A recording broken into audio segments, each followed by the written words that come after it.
Hello everyone, this is Bhavya Rampal, your trainer and guide for cracking all school teaching exams. And I welcome you all on this exceptional and revolutionary platform that is Learn to Lead Tutorials.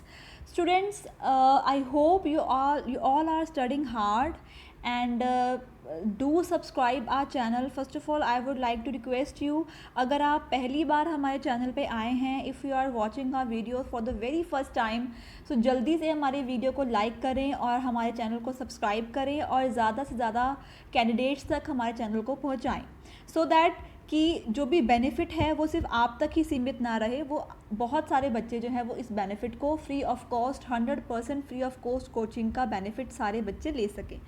तो आइए start करते हैं हमारा आज की topic. हमारा आज का टॉपिक है बच्चे, कल के टॉपिक का कंटिन्यूअल पार्ट ही है। कल हमने किया था assessment of learning, that is summative assessment, और आज की इस वीडियो में हम करेंगे असेसमेंट फॉर लर्निंग, मतलब कि फॉर्मेटिव असेसमेंट। तो आइए स्टार्ट करते हैं हमारा आज का लेक्चर। So as you can see on your screen that today's topic is assessment for learning. मतलब असेसमेंट फॉर लर्निंग मतलब लर्निंग करते करते जब हम बच्चे की असेसमेंट करते हैं, मतलब when we assess a child throughout his learning process. ठीक है, तो उसको हम क्या बोलेंगे? Assessment for learning. और असेसमेंट फॉर लर्निंग को हम फॉर्मेटिव असेसमेंट भी कहते हैं, और ये आता है आपके CCE के अंडर। ओके, सबसे पहले बात करते हैं कि फॉर्मेटिव असेसमेंट क्या होता है। फॉर्मेटिव असेसमेंट मतलब कि assessment for learning is the monitoring that occurs through out the process of learning.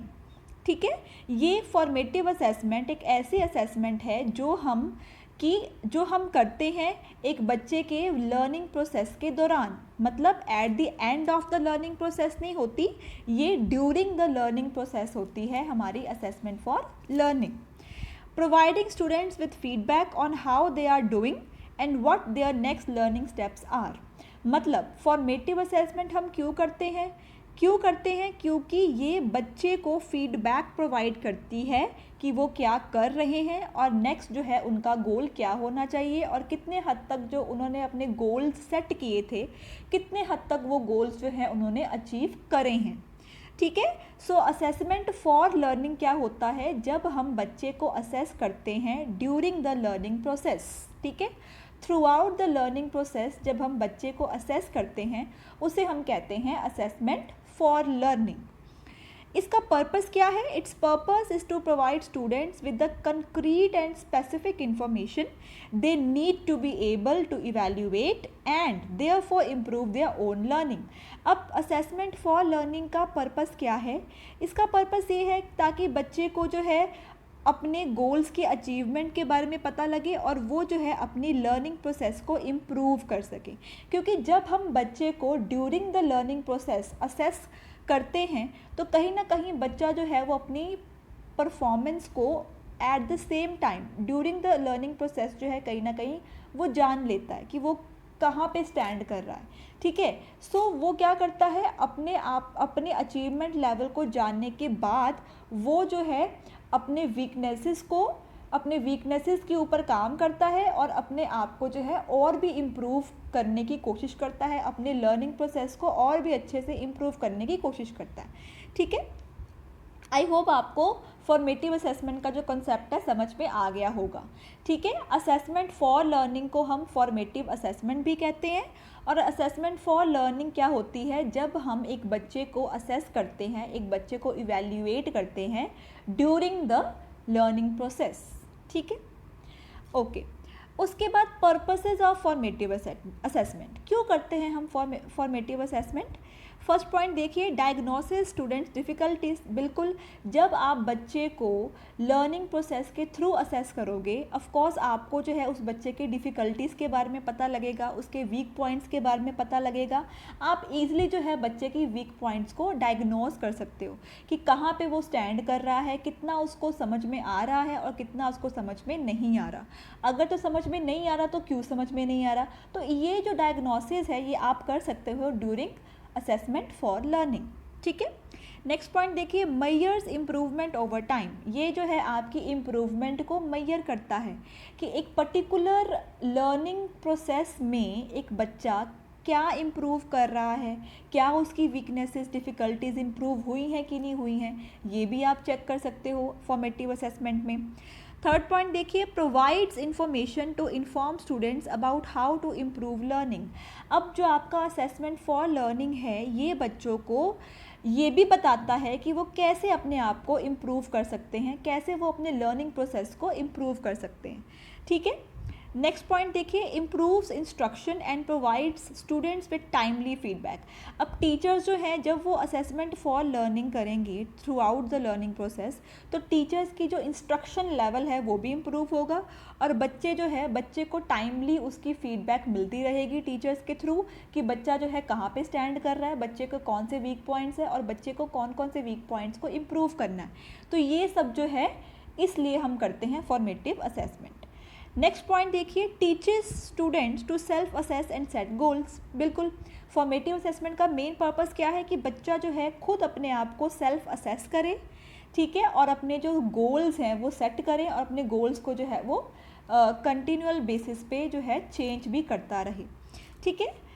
Last point देखिए, identifies gap in knowledge and misunderstanding.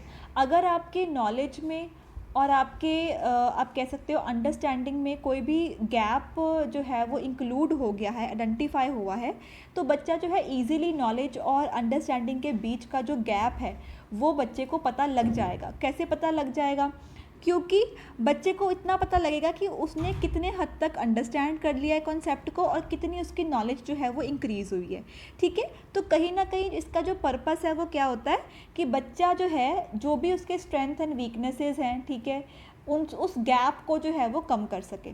ठीक है। तो इस पर्पस से हम लोग फॉर्मेटिव असेसमेंट करते हैं। ठीक है। नेक्स्ट पॉइंट है आपका सिग्निफिकेंस ऑफ फॉर्मेटिव असेसमेंट। अब सिग्निफिकेंस क्या है फॉर्मेटिव असेसमेंट की? ठीक है। सिग्निफिकेंस का मतलब यहाँ पे क्या होगा कि क्या यूजेस हैं, क्या इंपॉर्टेंस है, एडवांटेजेस क्या हैं हमारे फॉर्मेटिव असेसमेंट के। तो फर्स्ट पॉइंट देखिए, teachers determine where students are in meeting the objectives. अब सबसे पहला एडवांटेज क्या है फॉर्मेटिव असेसमेंट का कि जो टीचर्स है उनको ये पता लग जाता है, टीचर्स डिटर्मिन कर सकती हैं कि बच्चा जो है वो कहाँ पे स्टैंड कर रहा है, जो ऑब्जेक्टिव टीचर ने सेट किया था अपने बच्चे के लिए, क्या वो स्टैंडर्ड जो है वो मीट हो रहा है कि नहीं हो रहा। ठीक है। तो ये स्टैंडर्ड को मीट करने के लिए स्टैंडर्ड और एक्चुअल परफॉर्मेंस को जो है हम यहाँ पे आप कह सकते हो कि कंपेयर कर सकते हैं। ठीक है। सो टीचर्स के लिए ये बहुत ही ज़्यादा इफेक्टिव है। नेक्स्ट पॉइंट देखिए, students are encourage to become accountable for their own learning. ठीक है। अब बच्चे जो है उनको यहाँ पे इतना फ्रीडम मिलता है कि वो अपनी लर्निंग को जो है खुद कर सकते हैं, क्योंकि असेसमेंट ऑफ लर्निंग कहीं ना कहीं आपकी पार्टिसिपेटिव जो है फॉर्म में होती है। ठीक है। तो यहाँ पे स्टूडेंट्स को हम एनकरेज करते हैं कि बच्चा जो है अपनी सेल्फ लर्निंग या अपनी जो है अपनी परफॉर्मेंस को वो खुद सेट कर सकता है और मेजर कर सकता है। ठीक है। नेक्स्ट पॉइंट देखिए, timely descriptive feedback motivate students to keep trying as a goals are clear. मतलब अब यहाँ पे जो है बच्चे को कंटिन्यूअल बेसिस पे फीडबैक मिलता है, क्योंकि यहाँ पे हम at the end of the session या at the end of the semester assessment नहीं कर रहे हैं, यहाँ पे हम बच्चे की असेसमेंट कर रहे हैं, थ्रू आउट असेसमेंट कर रहे हैं, कंटिन्यूअल बेसिस पे हम लोग बच्चे की लर्निंग प्रोसेस के ड्यूरिंग की असेसमेंट कर रहे हैं। तो इसका बेनिफिट बच्चे को क्या होगा कि बच्चे को जो है कंटिन्यूअल बेसिस पे फीडबैक मिलता रहता है और बच्चा जो है वो मोटिवेट होता है और वो बहुत ही अच्छा करने की कोशिश करता है। ठीक है। अपने गोल्स को अचीव करने की कोशिश करता है बच्चा। ठीक है। नेक्स्ट पॉइंट देखिए, help students identify their strength weaknesses and target areas that need work. बिल्कुल, फॉर्मेटिव असेसमेंट से बच्चा जो है अपने स्ट्रेंथ लेवल को, अपने वीकनेस को, ठीक है, आइडेंटिफाई कर लेता है कि कौन कौन से एरियाज़ में उसकी स्ट्रेंथ है, कौन कौन से एरियाज जो है उसने इम्प्रूव करने हैं, और वो जो है अपना टारगेट एरिया भी सेट कर लेता है जिसको उसने इम्प्रूव करना होता है। ठीक है। लास्ट पॉइंट देखिए, a technique to help the students optimise learning. अब ये एक ऐसी टेक्निक है जिससे बच्चा जो है वो अपनी लर्निंग को ऑप्टिमम कर सकता है। ऑप्टिमम मतलब कि वो हाईएस्ट लेवल तक लर्निंग जो है अपने लर्निंग गोल्स को अचीव कर सकता है और लर्निंग को बिना किसी रुकावट के कर सकता है। ठीक है, ओके। Delivering formative assessment. अब फॉर्मेटिव असेसमेंट कैसे होती है?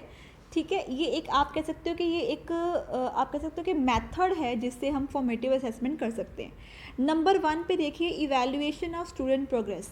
मतलब सबसे पहले हम क्या करते हैं, फॉर्मेटिव असेसमेंट करते हैं, बच्चे को इवैल्यूएट करते हैं, बच्चे की प्रोग्रेस को जानते हैं।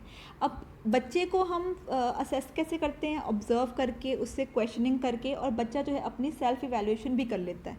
ठीक है, अब इवैल्यूएशन करने के बाद सेकंड स्टेप क्या है उसका, फीडबैक टू स्टूडेंट्स। ठीक है, अब जब हमने बच्चे को असेस कर लिया, ठीक है, फिर हम बच्चे को फीडबैक देते हैं। ठीक है, कि बच्चा जो है उसकी स्ट्रेंथ क्या है, उसकी वीकनेसेस क्या हैं, कहाँ पे जो है वो लैक कर रहा है। ठीक है, ये हम उसको फीडबैक देते हैं। फीडबैक जब मिल जाता है तो थर्ड स्टेप क्या होता है, इंस्ट्रक्शनल करेक्टिव्स। ठीक है, मतलब बच्चे की जो एक्टिविटीज़ हैं उसको कैसे हम ठीक करें, बच्चे का जो गैप है, जो वीकनेसेस हैं, उनको हम कैसे दूर करें, इस स्टेप में आके हम करेक्टिव मेजर्स करते हैं, डायग्नोस करते हैं। ठीक है, फिर बच्चे को सबसे पहले हम प्रॉब्लम को डायग्नोस करते हैं। ठीक है, असेसमेंट करने के बाद उसके बाद हम बच्चे को बताते हैं उसके वीकनेसेस, स्ट्रेंथ वगैरह। उसके बाद कोई वीकनेस अगर बच्चे में है तो उस वीकनेस को हम जो है करेक्टिव मेजर्स के थ्रू उसको ठीक करने की कोशिश करते हैं। तो आप ये कह सकते हो कि जो असेसमेंट फॉर लर्निंग है वो आपका एक प्रोसेस है जिससे हम बच्चे की वीक पॉइंट्स को डायग्नोस करते हैं, और डायग्नोस करने के बाद हम उसको रेमेडियल टीचिंग जो है वो प्रोवाइड करते हैं। ठीक है, ओके। नेक्स्ट स्टेप देखिए, बेनिफिट्स फॉर टीचर्स। अब टीचर्स के लिए असेसमेंट फॉर लर्निंग के क्या बेनिफिट्स हैं? फर्स्ट पॉइंट देखिए, teachers are able to determine what students already know and to what degree. अब यहाँ पे टीचर्स को ये बेनिफिट है असेसमेंट फॉर लर्निंग करने का कि टीचर जो है उनको पता लग जाता है या वो डिटर्मिन कर लेती हैं कि बच्चे को ऑलरेडी क्या पता है और कितनी हद तक पता है। बिल्कुल, इवैल्यूएशन का, असेसमेंट का मतलब ही यही है कि हमने जो है ये जानना है, ये पता करना है कि बच्चा जो है वो कहाँ पे स्टैंड कर रहा है, उसका अचीवमेंट लेवल क्या है। ठीक है, उसको क्या क्या नॉलेज है और किस हद तक उसको नॉलेज है, इसी को जानने के लिए हम लोग असेसमेंट करते हैं। सेकेंड पॉइंट देखिए, teachers can decide what minor modifications और changes in instruction they need to make so that all students can succeed in upcoming instructions. बिल्कुल, यहाँ पे टीचर्स को क्या बेनिफिट मिलता है कि टीचर्स को जो है ये पता लग जाता है या टीचर्स ये डिसाइड कर लेती हैं कि उन्होंने अपने टीचिंग मेथोडोलॉजी में कौन कौन से मॉडिफिकेशंस करने हैं, चेंजेस करने हैं, सो दैट कि जो भी बच्चे की वीकनेसेस हैं, ठीक है, उन वीकनेसेस को वो बच्चे की स्ट्रेंथ में ट्रांसफ़र कर दें। ठीक है जी। नेक्स्ट है बेनिफिट फॉर स्टूडेंट्स। अब असेसमेंट फॉर लर्निंग का स्टूडेंट्स के लिए क्या बेनिफिट है? फर्स्ट पॉइंट देखिए, students are motivated to learn. बिल्कुल, बच्चे को अगर कंटिन्यूअल बेसिस के ऊपर अपनी वीकनेसेस का पता लगता जाएगा तो ऑफ कोर्स वो मोटिवेट होगा कि वो और अच्छे से परफॉर्म करे। ठीक है, और वो अपने गोल्स को फिर से रीसेट करेगा और फिर से वो मोटिवेट होगा कि वो अपने जो गोल्स है उनको अचीव। नेक्स्ट पॉइंट देखिए, students take responsibility for their own learning. मतलब यहाँ पे बच्चा जो है वो अपनी लर्निंग की रिस्पॉन्सिबिलिटी खुद ले लेता है। क्यों? क्योंकि ऑफकोर्स वो अपने गोल्स खुद सेट करता है। ठीक है, और यहाँ पे वो मोटिवेट होता है। ठीक है, तो कहीं ना कहीं अपनी परफॉर्मेंस के लिए वो खुद को रिस्पॉन्सिबल समझता है। ठीक है, मतलब यहाँ पे जो बच्चा है वो रिस्पॉन्सिबल हो जाता है, उसको पता लग जाता है कि उसकी वीकनेसेस क्या हैं और वो अपनी वीकनेसेस को करेक्ट करने के लिए कंटिन्यूली जो है वो एफर्ट्स करता रहता है। ठीक है, थर्ड पॉइंट देखिए, students can become users of assessment along side the teacher. बिल्कुल, अब स्टूडेंट्स जो हैं वो अपनी असेसमेंट को खुद करते हैं। ठीक है, और टीचर्स के साथ ही टीचर्स को सपोर्ट करके वो अपने गोल्स जो हैं उनको सेट करते हैं और टीचर्स के इंस्ट्रक्शन के अकॉर्डिंग जो है वो चलने की कोशिश करते हैं, क्योंकि उनका मोटिव क्या होता है कि उन्होंने अपने जो गोल्स हैं उनको अचीव करना होता है। ठीक है, नेक्स्ट पॉइंट देखिए, students learn valuable lifelong skills such as self evaluation, self assessment and goal setting. बिल्कुल, बच्चा जो है यहाँ पे 3 चीज़ें सीखता है, खुद की इवैल्यूएशन खुद करना, खुद की असेसमेंट खुद करना और अपने गोल्स को खुद सेट करना। ये 3 चीज़ें जो हैं वो बच्चा असेसमेंट फॉर लर्निंग से सीखता है। ठीक है, तो ये उसकी लॉन्ग लाइफ जो है वो स्किल्स होती हैं। ठीक है, वैल्यूएबल स्किल्स होती हैं। ओके, नेक्स्ट है टेक्निक्स फॉर फॉर्मेटिव असेसमेंट। अब फॉर्मेटिव असेसमेंट करने के लिए कौन कौन सी टेक्निक्स जो हैं टीचर्स यूज़ करती हैं? फर्स्ट देखिए रिटन और ऑरल क्विज। अब यहाँ पे हम बच्चे को कंटिन्यूअल बेसिस के ऊपर असेस करने के लिए हम क्विजेस जो है ऑर्गेनाइज कर सकते हैं। Short duration objective type test ले सकते हैं, ठीक है, शॉर्ट आंसर क्वेश्चंस ले सकते हैं, ऐसे टाइप क्वेश्चंस ले सकते हैं, प्रैक्टिकल एक्सरसाइजेस करवा सकते हैं, मतलब प्रैक्टिकलिटी भी हम बच्चे की चेक कर सकते हैं, ठीक है। Point in time using 1 minute paper method, ठीक है, जल्दी से जो बहुत ही इजी 1 मिनट पेपर मेथड है वो हम यहाँ पे अप्लाई कर सकते हैं, ठीक है। या फिर हम यहाँ पे कर सकते हैं सेमेस्टर टेस्ट ले सकते हैं। Each semester students can take a test that identifies the students competencies and their placement nationally, ठीक है। तो यहाँ पे हम जो है सेमेस्टर टेस्ट भी ले सकते हैं, ठीक है। तो ये कुछ टेक्निक्स हैं जिससे हम बच्चे की असेसमेंट फॉर लर्निंग कर सकते हैं। आगे देखिए मेन टॉपिक है प्रिंसिपल्स ऑफ फॉर्मेटिव असेसमेंट। अब फॉर्मेटिव असेसमेंट को करने के लिए कौन कौन से प्रिंसिपल्स को ध्यान में रखना चाहिए, ठीक है, सो दैट कि जो हमारी असेसमेंट फॉर लर्निंग है वो अच्छे से हो जाए। फर्स्ट देखिए be part of effective planning of teaching and learning. बिल्कुल, अगर हम चाहते हैं कि हमारी फॉर्मेटिव असेसमेंट सक्सेसफुल हो, उसके लिए हमें क्या करना होता है, इफेक्टिव प्लानिंग करनी पड़ती है, टीचिंग की भी प्लानिंग करनी पड़ती है और लर्निंग की भी प्लानिंग करनी पड़ती है। So you should know your goals as a teacher, you should know your goals, as a learner you should know your goals, ठीक है। तो effective planning should be there. Next is focus on how students learn. अब यहाँ पे हमें focus क्या करना है कि जो हम टीचिंग मेथडोलॉजी जो है यूज़ कर रहे हैं, फोकस बच्चे का कहाँ पे हो रहा है, क्या बच्चे का फोकस लर्निंग के ऊपर है कि नहीं है। अगर तो बच्चे का फोकस लर्निंग के ऊपर है तो हमारी असेसमेंट फॉर लर्निंग जो है वो सक्सेसफुल होगी, फ्रूटफुल होगी, ठीक है। थर्ड पॉइंट देखिए be recognised to as central to classroom practice. मतलब हमने यहाँ पे क्लासरूम प्रैक्टिस को जो है वो सेंट्रल करना है, ठीक है। हमने क्लासरूम प्रैक्टिस को यहाँ पे ध्यान में देना है कि जो भी हम क्लास में करवा रहे हैं it should be very effective way से हमने बच्चे को क्लासरूम में सब कुछ करवाना है, ठीक है, सो दैट कि जब हम बच्चे को असेस करें तो बच्चे के जो डिज़ायर्ड गोल्स हैं वो बच्चा अचीव कर सके, ठीक है। नेक्स्ट है बी रिगार्डेड एज अ की प्रोफेशनल स्किल्स फॉर टीचर्स, ठीक है। अब यहाँ पे क्या है, जो टीचर जो है उनका रवैया भी क्या होना चाहिए, प्रोफेशनल होना चाहिए। टीचर्स के पास प्रोफेशनल स्किल्स होनी चाहिए जिससे कि बच्चे को वो पढ़ा सकें और बच्चे के जो गोल्स हैं उसको अचीव करने में बच्चे की हेल्प कर सकें, ओके। नेक्स्ट है be sensitive and constructive because any assessment has an emotional impact. इसमें यही है कि बच्चे की जो इमोशनैलिटी है उसको ध्यान में रखते हुए हमने बच्चे को असेस करना है, ठीक है। बच्चे की सेंसिटिविटी को ध्यान में रखना है, बच्चे की कंस्ट्रक्टिवनेस को ध्यान में रखना है, क्योंकि आप एक बच्चे का जो इमोशनल फैक्टर है वो भी बच्चे के असेसमेंट के ऊपर बहुत ज़्यादा इफेक्ट डालता है, ठीक है। So next is take account of the importance of learner motivation, ठीक है।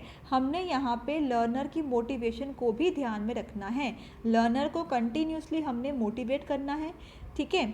Next is promote commitment to learning goals and a shared understanding of the criteria by which they are assessed, ठीक है, कि हमने बच्चे के अंदर एक कमिटमेंट को जो है हमने डेवलप करना है कि बच्चा जो है वो अपनी लर्निंग गोल्स के साथ कमिटमेंट शो करे, ठीक है, और उसकी जो अंडरस्टैंडिंग है वो भी मैक्सिमम लेवल की हो, सो दैट कि वो जो है अपने गोल्स को अचीव कर सके और अच्छे से उसकी जो असेसमेंट है वो हो सके, ठीक है।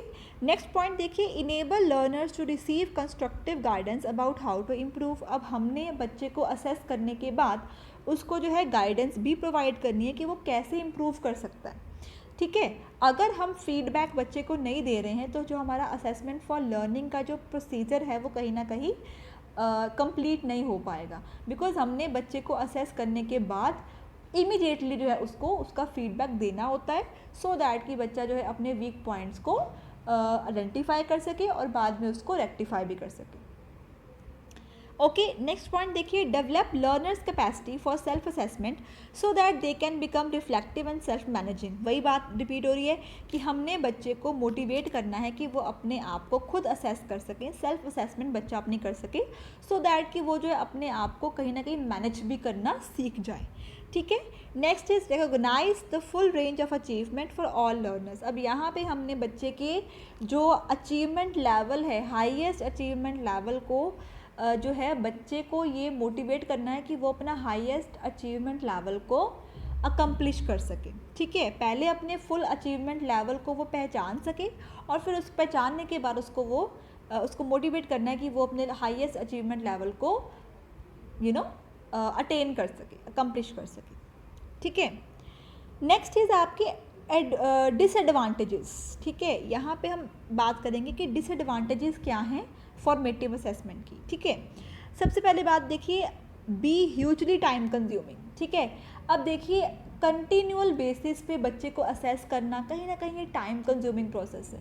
ठीक है, अगर हम असेसमेंट ऑफ लर्निंग की बात करें, मतलब अगर हम समेटिव असेसमेंट की बात करें तो वो टाइम कंज्यूमिंग नहीं है, बिकॉज हमें पता है कि एक पर्टिकुलर इंटरवल ऑफ टाइम के बाद हमने बच्चे को असेस करना है। ठीक है, लेकिन असेसमेंट फॉर लर्निंग क्या है, लर्निंग प्रोसेस के through out during your learning process हमने कंटिन्यूअल बेसिस के ऊपर बच्चे को असेस करना है। तो कहीं ना कहीं ये जो है आपका टाइम फैक्टर है, टाइम कंज्यूमिंग है। ठीक है, टाइम यहाँ पे आप कह सकते हैं कि वेस्ट होता है आपका। ठीक है, ओके, उसके बाद है be likely to need different kinds of formative assessment as different stages in the students learning journeys. मतलब यहाँ पे क्या करना होता है, हमने बच्चे को असेस करना होता है उस डिफरेंट स्टेजेस पर। ठीक है, तो ये भी मतलब डिफरेंट स्टेजेस के ऊपर बच्चे को असेस करना कभी कभार पॉसिबल भी नहीं होता।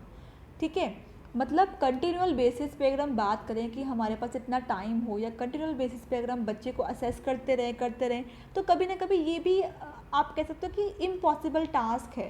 ठीक है, तो ये भी एक डिसएडवांटेजेस है कि हम कभी कभार हम असेस कर सकते हैं, कभी कभार हम असेस नहीं भी कर सकते। ठीक है, ओके, नेक्स्ट पॉइंट देखिए, be difficult to measure how to do it with groups of students who may be at different stages of development। अब ये बहुत इंपॉर्टेंट पॉइंट है। अब देखिए, टीचर जो है उसका ये बिलीव नहीं हो सकता कि हर एक बच्चे का जो डेवलपमेंटल लेवल है वो सेम हो। ठीक है, अगर वो पूरी क्लास के लिए एक ही असेसमेंट टेक्निक यूज़ कर रही है तो हो सकता है कि कुछ बच्चे जो हैं उस टेक्निक में अच्छा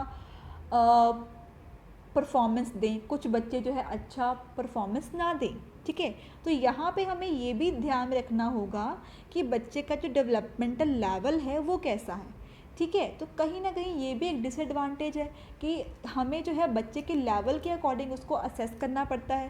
ठीक है, डिफरेंट बच्चे के लेवल के अकॉर्डिंग, उसके डेवलपमेंटल प्रोसेस के अकॉर्डिंग हमें मेथड्स जो हैं वो लगाने पड़ते हैं। तो कहीं ना कहीं ये भी एक डिसएडवांटेज है इस पर्टिकुलर लर्निंग की, सॉरी असेसमेंट की। ठीक है, सो thank you so much students. I hope आपको ये मेरी आज की वीडियो लेक्चर अच्छा लगा होगा। आई होप आपके सारे जो पॉइंट्स हैं वो क्लियर हो गए होंगे। अगर फिर भी आपके मन में कोई भी क्वेरी है, कोई भी क्वेश्चन है, कोई भी डाउट है तो आप कमेंट बॉक्स में कमेंट कर सकते हैं। Do like our videos, do share our videos and do subscribe our channel to the maximum. हमारे चैनल को मैक्सिमम लोगों तक पहुंचाएं सो दैट कि जो मिशन से हमने ये चैनल स्टार्ट किया है, ताकि उन बच्चों तक भी हम अपनी वीडियोस पहुंचा सकें जो कि बच्चे इतने फाइनेंशियल स्ट्रॉन्ग नहीं होते, उन बच्चों तक हम अपना जो कोर्सेज है वो पहुंचा सकें। So thank you so much students, keep motivating us, keep liking us, keep subscribing us. Thank you so much. This is Bhavya Rampal saying good bye.